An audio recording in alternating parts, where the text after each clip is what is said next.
Before you all start asking questions, let me just say that I do not hate Rob Zombie as a person or as a filmmaker.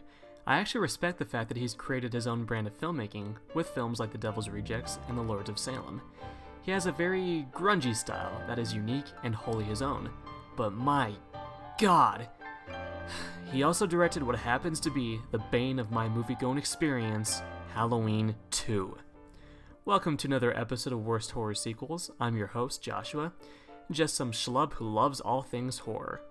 And today, I'm here to talk about Halloween 2, a film that has bestowed upon me a limitless supply of pain and agony. Yeah, remember that scene in A Clockwork Orange where Malcolm McDowell is being forced to watch all those horrible snuff films? Yeah, that's how I felt watching this rotten piece of garbage. Halloween 2 is not only the worst horror sequel I've ever seen, I've been saying for years that it's the worst film I've ever seen, period. Now, you might be wondering, how could this be the worst film I've ever seen? Especially considering how films like Troll 2, Jack and Jill, and Freddy Got Fingered exist. Well, for one, it causes me such unfathomable pain on a personal level. It goes against everything I love about the horror genre, including, but not limited to, having likable characters, an appealing visual look, and above all else, a real sense of horror. This film has none of that. It goes beyond being just a miserable, murky waste of time. It angers me on so many levels. Where to even start? In 2007, Rob Zombie took a crack at creating a remake to the classic slasher film Halloween. The remake explored the backstory of Michael Myers in a way no prior films had done before, showing us much more of his childhood upbringing and his budding relationship with Dr. Loomis. Even though I found the exploration of Myers' backstory to be a gigantic waste of time, I must admit, the film overall was solid. It showcased a lot of what makes Rob Zombie's filmmaking style so appealing to audiences, and I found it to be a decent remake. Then came Halloween 2, which I'm told he didn't even want to make in the first place. The studio, Dimension Films, which, by the way, between this and Piranha Double D, it seems as if their very goal is just to piss me the fuck off, wanted to make a sequel because the first film made a lot of money. Zombie insisted on making the sequel himself because he didn't want to quote-unquote having them ruin his vision. Yeah, so I guess good old Dimension Films and all their infinite wisdom can share much of the blame. It resulted in a terrible half-assed sequel that, as mentioned, goes against everything I love about horror.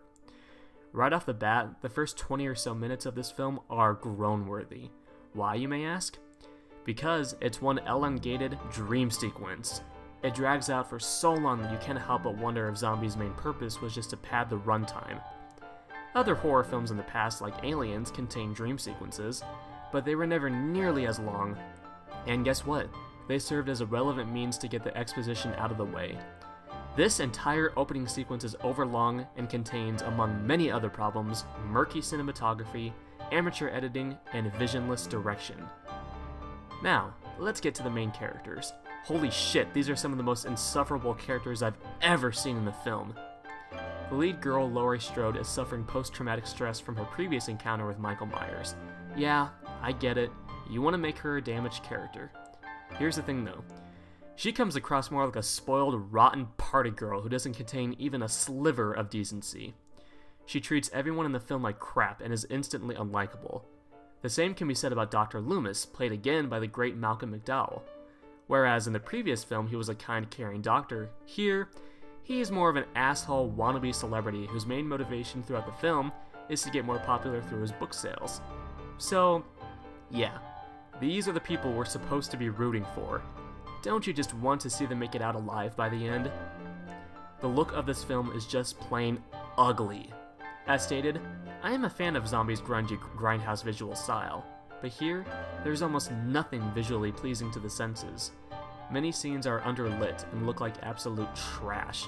The camera also shakes around a lot during the action scenes, annoying as hell, and for some reason, he inserted these weird dreamlike visions that take place inside the mind of Michael Myers. They're just plain bizarre, and look as if they were ripped straight out of a Marilyn Manson music video. The violence in this film is often over the top and unnecessary.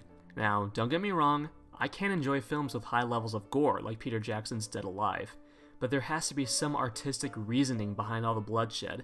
The violence here is just zombies' lame excuse to shock viewers, that's all. With all this in mind, I can safely say that Halloween 2 still holds the title of being my least favorite film. I despise almost everything about it.